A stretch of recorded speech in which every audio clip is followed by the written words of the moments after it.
ዘገበ ብዬ ማምንበትን ሶስት ምክንያቶች ልንገራችሁ። አንደኛ አሞሪም ሲስተሙን ቀየረ። ፈርስት ሃፍ አራት ከኋላ የሚቀርሰው ተከላካይ አረገ፣ ከፊት ለፊት እንዲቀያየሩ አረገ። ዶርጉ ማብራት አበራ። ፈርስት ሃፍ በቃ ሰከንድ ሃፍ ደግሞ ተቀያየረብኝ። ከሚሊዮን ነው የሆነብኝ። ተቀያየረ ከለር ፎርሜሽን ምናምን ተቀያየረ ስድስት ከኋላ ይሆናሉ ምናምን የማይሆኑት ነገር አልነበረም ሰከንድ ሃፍ ሁለተኛ ተጫዋቾች ምን አይነት ፎርም ላይ ነው የሆኑት? ኡጋርቴ ስፖርቲንግ የሚያውቀው ኡጋርቴ ከቻለለት እኮ ምን ሆነው እንደሆነ በምን ምክንያት እንደሆነ ማወቅ ይከብዳል።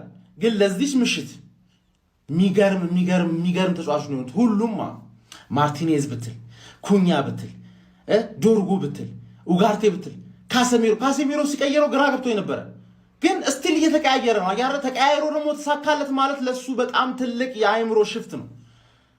እስከዛሬ ድረስ ስካሞሪም ስለው ስካመር መስሎ የነበረ ምንም ነገር ለመቀየር ፈቃደኛ ስላልሆነ አሁን ግን ልጅ ስለሆነ እንጂ ስካመር ስላልሆነ ብዙ ነገር ነው የሚከፍትለት።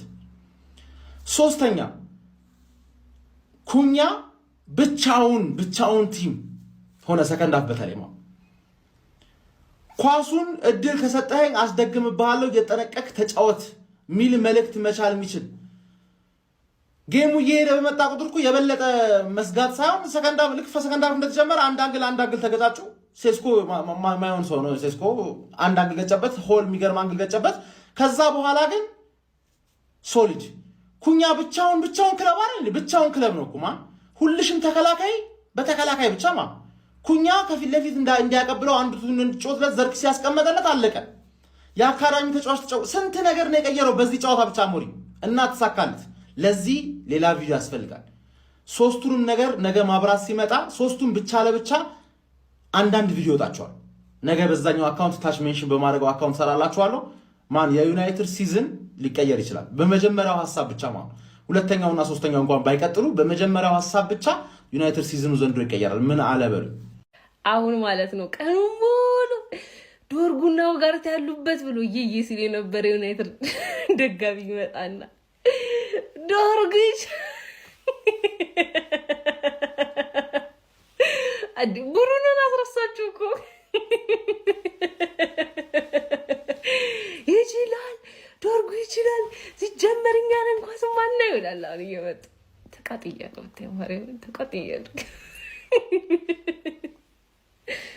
ረጅል ብያለሁ። ለምሮ መሰቀው ተቃጥያለሁ እኮ ገብርኤል። ግን መሳቅ ግዴታ ነው። ግን ያገባት ጎል አረ ምንድነው ማውራው?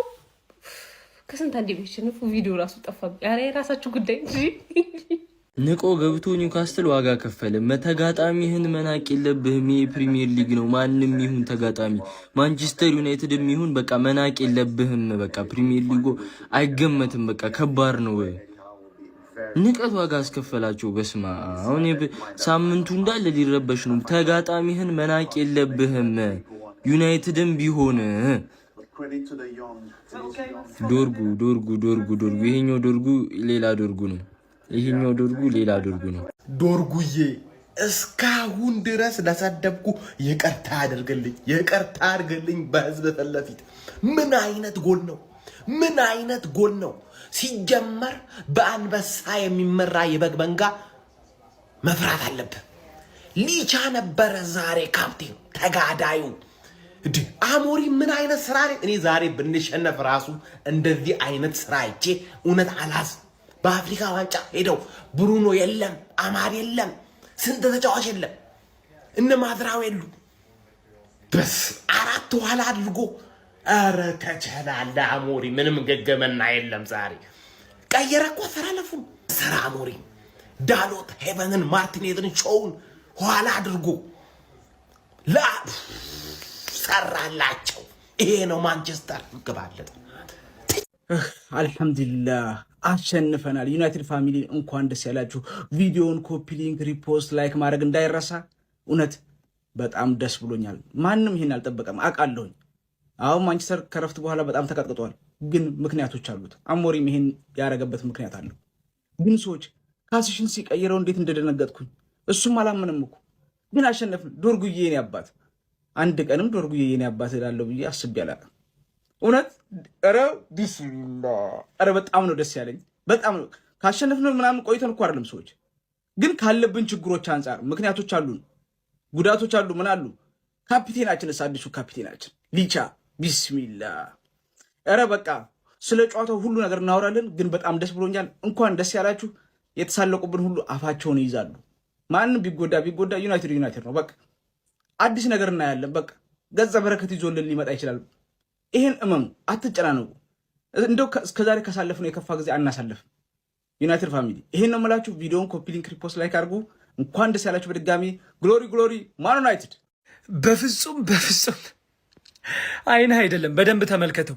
ከየትም ፍጩ ዱቄቱን አምጩ ነው የሚባለው። እንዲህ 3 ነጥብ ነው ዛሬ ያዩት። ይሄ ሰውዬ ማለት ነው 10 ጊዜ ቢሰጠው ደግሞ ማያገባውን ኳስ ነው። ምን አይነት ጎል ያገባው ዶርጉ በቃ የዩናይትድ ደጋፊ በቃ ማመን እስኪያቅታቸው ድረስ አንገታችንን እዚህ ጭነን ደግሞ ቅያሪዎቹ አሞሪ ምንድን ያደረግከው ዛሬ ማለት ነው። አሞሪ ማለት ነው ይዞት የገባው ፎርሜሽን ነው መሰለኝ በጣም ቆንጆ ነበረ። ፈርስት ሃፍ ሰከንድ ሃፍ ከቀያሪው በኋላ ነው ትንሽ ልብ ድካም ሲያዝ የነበረው እንጂ 4-2-3 መሰለኝ ካልተሳሳትኩኝ ይዞት የገባው ፎርሜሽን ናይስ ነው እኮ። ግን ይሄ ነው የኔ ክለብ። እሺ ታጥበህ ታጥነተኛ አንድ ድምፅ እንዳልሰማ ስታሽቃብጥ ምናምን እንዳለ ምድረ ወያላ ማለት ይሄ ነው የኔ ክለብ። በባጁ ብቻ አሸንፎ ይወጣል። ሰው የለውም። እንደዚህ ነው ማንቸስተር ዩናይትድ ዛሬ ሲለጠለጥ ሌው ምናምን እሱን እድል አልሰጠም ነው። ተኛ ታጥበህ ታጥነ ማለት አንድ ወያላ ድምፅ የሚባል እንዳልሰማ፣ ድምፅ ስታደንቀኙላ እንዳልሰማ ማለት ድምፅ የሚባል እንዳልሰማ። ማንቸስተር ዩናይትድ ኒውካስትልን ያለ 10 ተጫዋች ምናምን ዳሜጅ አድርጎ አሸንፎት ወጥቷል ማለት። ስለ ጨዋታው በቀጣይ ቪዲዮ መለስበታለሁ። አንድ ወያላ ግን ድምፅ ሲያሰማ እንዳልሰማ ማለት ነው። እየመዘዝጉ ቪዲዮ ነው የምሰራበት። ታጥበህ ታጥነህ ተኛ። ይሄ ነው ማንቺ ግሎሪ ማን ዩናይትድ። ሊንገዳገድ ይችላል ክለቤ ሊንገዳገድ ይችላል እንጂ መቼም አይወርቅም። መቼም ማለት ነው። እኔ ነኝ ያለ ማንም ጀግና ክለቤ መጥቶ ሊጥለው አይችልም። ክለቤ ሊንገዳገድ ይችላል እንጂ አይወርቅም። ምክንያቱም ዩናይትድ ነን እኛ። በቃ እግዚአብሔርን ነው የምልህ። በቃ ዩናይትድ ነን። በቃ እንደማንም ተዝረክርከን አንቀርም፣ እንደማንም ወድቀን አንቀርም።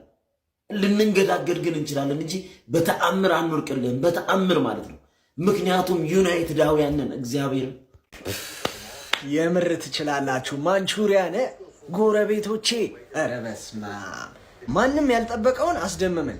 በቃ አትጠብቁት ዩናይትድን። ኧረ ዩናይትድ እኮ እንደው ሳትጠብቁት የሚያስደምም ቡድን። በቃ ለምን ትጠብቁታላችሁ? በቃ በሚያስፈልገው ሰዓት እኮ ዋንጫ ማን ነው ነጥብ ስለማያነሳ ነው እንጂ እግዚአብሔርን። ኧረ በስመ አብ አንዴ ለዩናይትድ እኔ አሁን በእርግጠኝነት ይህንን ጨዋታ ዛሬ እንዳይገረፍ ነው እንጂ የፈራውለት እንደሚሸነፍ እርግጠኛ ነበሩ።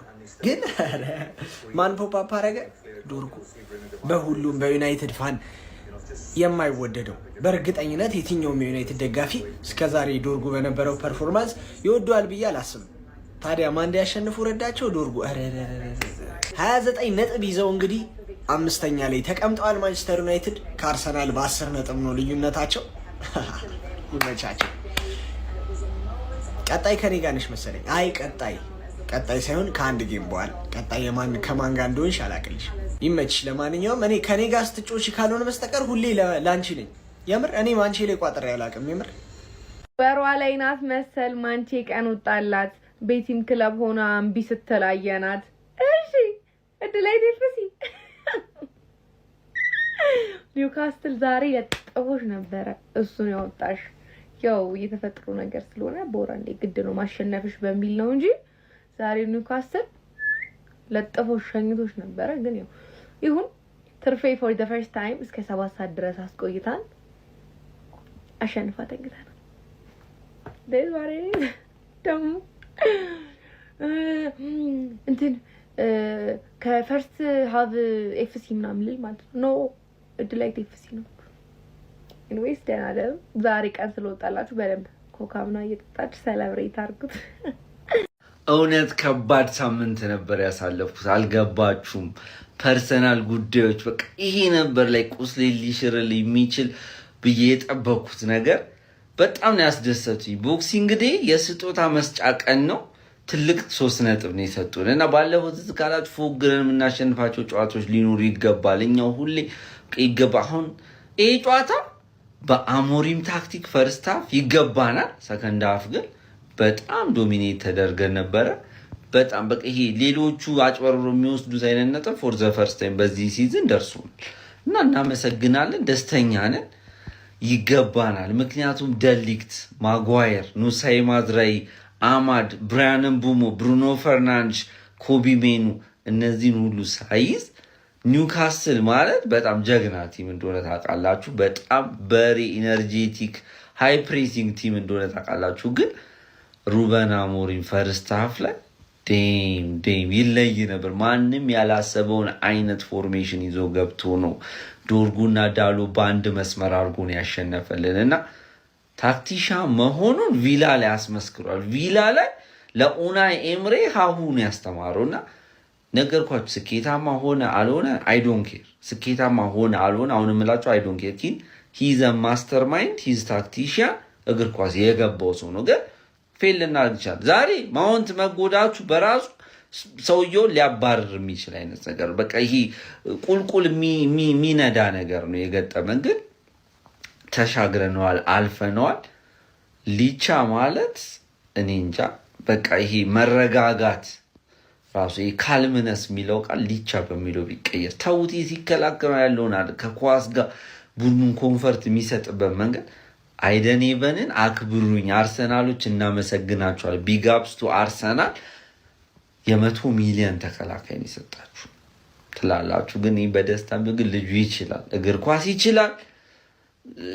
ሲከላከል ዛሬ በጣም ጥሩ ነበር። ባለፈው ስህተት ሰርቶ ነበር ከቦርመዝ ጋር፣ ግን ከቪላም ጋር ከዚህም ከኒውካስልም ጋር በጣም ድንቅ ነበር። እውነት ከኒውካስል ክሊንሺት ይዘ እስከዛሬ አንድ ክሊንሺት ብቻ የያዘ ቡድን ኒውካስል ላይ ክሊንሺት ይዞ ይወጣል ማለት ተረት ነበር የሚመስለው፣ ግን አሳክተነዋል። ኡጋርቴ ኳስ አይጮት እንጂ ኳሱን አትስጡት እንጂ ልዩ ሰው ነው። እንደ አውሬ ነው፣ እንደ አኒማል ነበር ሲታገል ሲሮጥ የነበረው። ካዘሚሮ ሲቀየር ተደናግጦ ነበር። እኔ ነው ብሎ በጣም ሾክ ዶኗል። ጃክ ፍሌቸር ይሁን ለጊዜ ቀዳዳ መድፈኛ ሆኗል። ማውንት ግን ለረጅም ጊዜ ባይጎዳ ደስ ይለኛል።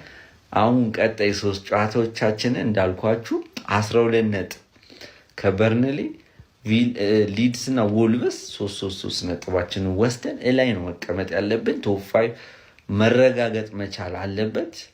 ዩት እኔ እያወሩ ራሱ ኤደን አይታይም ለካ ኤደን ኢቨን ነው እየጠየቅ ያለው ግሪን ስክሪን ስላበረን። ለማንኛውም ወዳችኋሉ፣ ይመቻችሁ። ዶርጉ ቢጋፕስ ሼሽኮ ግን ማስቆጠር ነበረበት። አንድ የግባ አግዳሚ መልሶበታል። ወዳችኋሉ፣ ይመቻችሁ። ፎሎ ላይክ ሼር ማድረግ አትርሱ። ግሎሪ ማን ዩናይትድ። እጅግ በጣም ጣፋጭ 3 ነጥብ ለሩበን አሞሪሙ ማንቸስተር ዩናይትድ በ18ኛ ሳምንት የእንግሊዝ ፕሪሚየር ሊግ መርሃ ግብር ኒውካስትልን ኦልድ ትራፎርድ ላይ ያስተናገደው ማንቸስተር ዩናይትድ በፓትሪክ ዶርጉ አስደናቂ የሆነች ቮሊ ጎል አማካኝነት 1-0 በሆነ ጠባብ ውጤት በማሸነፍ ጣፋጭ የሚባል 3 ነጥብ ማግኘት ችሏል። በዚህ ጨዋታ ላይ ማንቸስተር ዩናይትድ ፈርስት ሃፍ እጅግ በጣም አስደናቂ የነበረ ፐርፎርማንስ ነበር ሲያሳየ የነበረው። የግብ ዕድሎችን በመፍጠሩ ረገድ በጣም አስደናቂ የሆነ ብልጫ እንደነበረው ተመልክተን ነበረ። ካለ ብሩኖ ፈርናንዴዝም በዚህ ልክ ማንቸስተር ዩናይትድ ፐርፎርም ያደርጋል ብለን ላልጠበቅን ሰዎች ሰርፕራይዝ የሚያደርግ ቡድን ነበረ። ሰከንድ ሃፍ ግን ኒውካስትል ወደ ጨዋታው ለመመለስ በሚያደርገው ጥረት ውስጥ የተሻለ ቡድን ሆኖ አግኝተነው ነበረ። ነገር ግን ምንም እንኳን የተሻለ ቡድን የነበረ ቢሆንም የነበረውን ብልጫ ወደ ጎልነት ለመቀየር በጣም ተቸግሮ 1-0 ለመሸነፍ ተገዷል ማለት ነው። በዚህ ጨዋታ ላይ ፓትሪክ ዶርጉ እንዲሁም ደግሞ ማቲያስ ኩኛ በጣም ሲያስደንቁ የነበሩ። ማቲያስ ኩኛ ሪሴንትሊ ለማንቸስተር ዩናይትድ ያለው ፐርፎርማንስ እጅግ በጣም አስደናቂ እንደሆነ እየተመለከቱ እየታዘብኩ ይገኛለሁ። በኒውካስትል ዩናይትድ በኩል ደግሞ ሉዊስ ሳል በጣም ሲያስገርመኝ ነበር። ዛሬ ጥሩ ፐርፎርማንስ ነበረው ምንም እንኳን ቡድኑ ቢሸነፍም ማለት ነው። ለማንኛውም ማንቸስተር ዩናይትድ አሁን ላይ በፕሪሚየር ሊጉ 29 ነጥቦችን በመያዝ 5ኛ ደረጃ ላይ ተቀምጧል። ብሩኖ ፈርናንዴዝን ያልያዘው ማንቸስተር ዩናይትድ ድልም ማድረግ ችሏል ማለት ነው። ፈታኙን ዩናይትድ ምንም እንኳን ኮንሲስታንት ባይሆንም ማለት ነው። ለማንኛውም ስለዚህ ጨዋታ ምን ትላላችሁ? ሀሳባችሁን ኮመንት ሴክሽን ላይ አካፍሉኝ። የፕላስ ምልክቱን በመጫን ፈጣን አዳዲስ ሆኑ ፕላስ መረጃዎችን ማግኘት ይችላል። እንደ ጎረቤቴ የምር አኮራሽኝ። እንዲህ ነው እንጂ ለማንኛውም ማንቸስተር የሚል ስም ይዘህ እንዲህ ነው ማኩራት ያለብህ እና ማንም ሳይጠብቅሽ አንቺ እኮ ይሄ ነው በቃ ይሄ የሰር አሌክስ ፈርጉሰን ታክስ ምናምን የሚባለው ዝውውር ላይ ብቻ አይደለም። አንዳንዴ ማንም ሳይጠብቀው ዩናይትድ ያሸንፋል እና ዛሬ ኒውካስትልን አስተናግዳ ያሸንፋል፣ ሁሉም ሰው ይሸንፋል ብሎ እርግጠኛ ሆኖ ነበር። የዩናይትድ ደጋፊ ተጨመረ እርግጠኛ ነኝ፣ ተጫዋቾቹም እንደዛ እርግጠኛ ሆኖ ነበር። ኤኒዌይ ያሸንፈዋል። ለማንኛውም ኮንግራ፣ እንኳን ደስ አላችሁ ጎረቤቴ፣ ይመችሽ። እንደዚህ ቢያንስ አንዳንዴ ተንፍሽ እንጂ ሁሌማ ተሰቃቀሽ እንዴት ትችዋለሽ? እና በቦክሲንግ ዴይ በቦክስ ትዘረያለሽ ብዬ ነበረ። አንቺ ግን በቦክስ ነው የዘረርሽው። ይመችሽ። ኮንግራ። ለማንኛውም ዋላታ ገው ምን አይነት ጨዋታ ነው በእናትህ እንዴ! ምንድን ነው የሰራው ግን ሮበን? ምን አይነት ነው ቅያሪ? ካስሜሮ ጭራሽ ማርቲኔዝ። ወይኔ ሰከንድ ሃፍ እና ፈርስት ሃፍ ሁለት ቲም ያየ ነው። ግን በየትኛውም ወይ በዚህ ጨዋታ ቢያንስ ነጥብ ይዘን መውጣት እንደምንችል አረጋግጠናል። ተጨነኩ። እኔ ከተጨነኩ በጣም ቆይቼ ነበር። ይገባናል 3 ነጥቡ። ፈርስት ሃፍ ሰከንድ ሃፍ ራሱ አባከን ነው እኮ የሴስኮ ኳስ መግባት ነበረበት። ዳሉ እንችላለን። ዋናው 3 ፖይንት ነው። በዚህ ጉዳት በዚህ አፍሪካ ዋንጫ 3 ነጥብ ማሳካት ከኒውካስትል ጋር ከባድ ነበረ። አሳክተነዋል። ክሊንሺት ጭራሽ